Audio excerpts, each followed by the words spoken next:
The grand courtroom was packed, its air heavy with anticipation.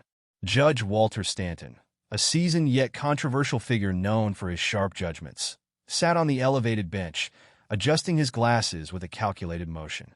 His reputation preceded him: strict, no-nonsense, and, some whispered, harboring prejudices he never outright voiced. Today, he was overseeing what seemed like a mundane case, a parking violation. Seated at the defendant's table was a composed black woman named Rachel Ellis. Her quiet elegance contrasted sharply with the chaotic chatter of the courtroom. Dressed in a tailored suit, she exuded confidence, but there was no sign of arrogance, only an air of quiet defiance. Little did anyone know, this was no ordinary woman. Beneath her calm exterior lay a story that would soon shake the very foundation of this courtroom and Judge Stanton's life. The clerk called the case, and Judge Stanton leaned forward, peering down at Rachel. He cleared his throat, his voice cold and detached.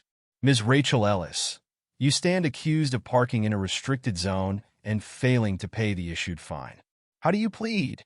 Rachel stood, her voice steady but polite. "Not guilty, Your Honor. I believe the ticket was issued in error." The judge raised an eyebrow, clearly unimpressed. "In error? Parking zones are clearly marked. Are you suggesting you didn't see the sign?" Rachel met his gaze calmly. "I am suggesting, Your Honor, that there was no sign present at the time I parked. I have photographic evidence to support this." Judge Stanton sighed, already dismissing her explanation. "Let's not overcomplicate a simple parking violation.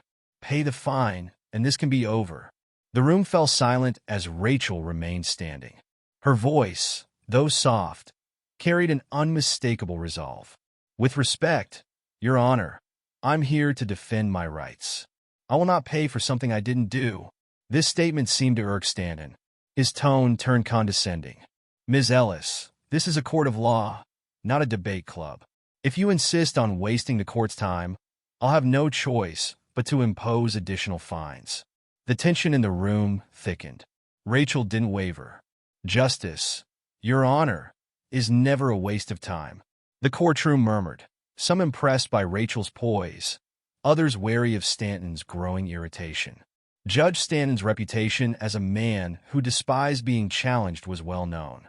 He motioned for Rachel to present her evidence. She approached the bench with a folder containing photographs and witness statements. These images, taken at the time of the alleged violation, clearly show no signage indicating restricted parking. Stanton glanced at the photos briefly before waving them away. "Perhaps the sign was removed after you parked. Regardless, the fine stands. That will be $250 plus court fees." Rachel returned to her seat, her face betraying no emotion. But something about her demeanor unsettled Stanton. Her calm defiance wasn't the desperation of someone trying to escape a fine. It was something deeper, something he couldn't quite place. The hearing concluded swiftly, with Stanton's ruling final. Rachel was fined $500, and the case was dismissed. As the courtroom emptied, Stanton returned to his chambers, feeling a strange unease he couldn't shake. Later that day, Stanton's clerk entered with a folder marked Ellis. "Judge, you might want to see this," the clerk said hesitantly. Stanton opened the folder, his expression shifting from irritation to disbelief. Rachel Ellis wasn't just anyone.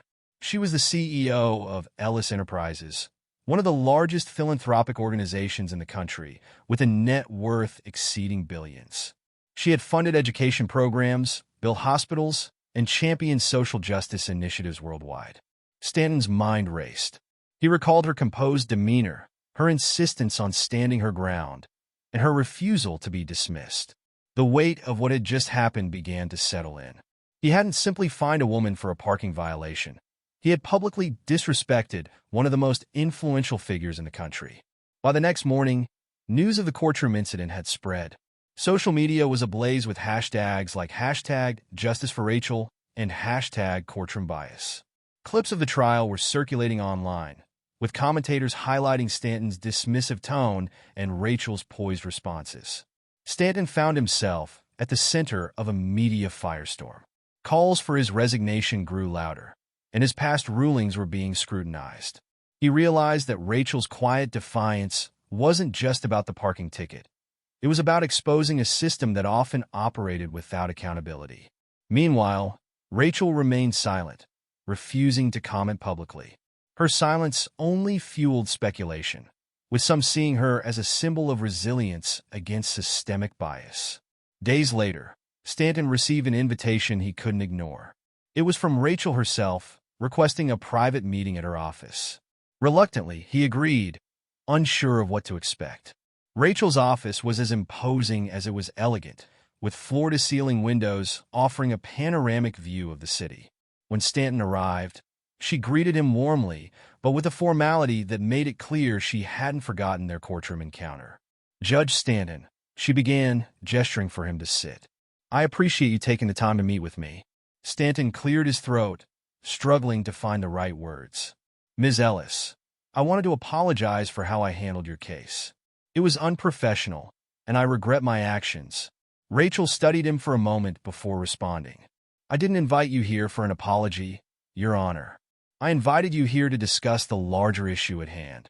Stanton looked confused. "The larger issue?" Rachel leaned forward, her tone firm but measured. "The issue of bias within our justice system. My case was a small example, but it reflects a much bigger problem. I'm not here to punish you, Judge Stanton. I'm here to ask for your help in addressing this issue." Stanton was taken aback. He had expected anger, accusations, even demands. Instead, Rachel was offering an opportunity, a chance to redeem himself by working toward meaningful change. Over the next few weeks, Stanton and Rachel began collaborating on initiatives aimed at reforming the local judicial system. They held workshops on implicit bias, reviewed past cases for signs of unfair treatment, and worked to implement policies that promoted fairness and accountability. For Stanton, it was a humbling experience. He learned to confront his own biases and to see the law not just as a set of rules, but as a tool for justice. For Rachel, it was a chance to turn a negative experience into a catalyst for change. Months later, Stanton stood on a stage at a public forum, addressing a crowd alongside Rachel. He spoke openly about his mistakes, his journey of self-reflection, and his commitment to doing better. The crowd listened intently, inspired by his honesty and Rachel's unwavering dedication to justice. The story of Judge Stanton and Rachel Ellis became a powerful symbol of accountability and redemption. It reminded everyone that even those in positions of power could learn and grow, and that true justice required not just laws, but humanity and understanding. As Rachel and Stanton left the stage, a reporter asked Rachel if she had ever imagined this outcome. She smiled and said, "Justice isn't about winning or losing. It's about making things right." And with that, the two walked away, their unlikely partnership a testament to the power of change and the enduring pursuit of justice.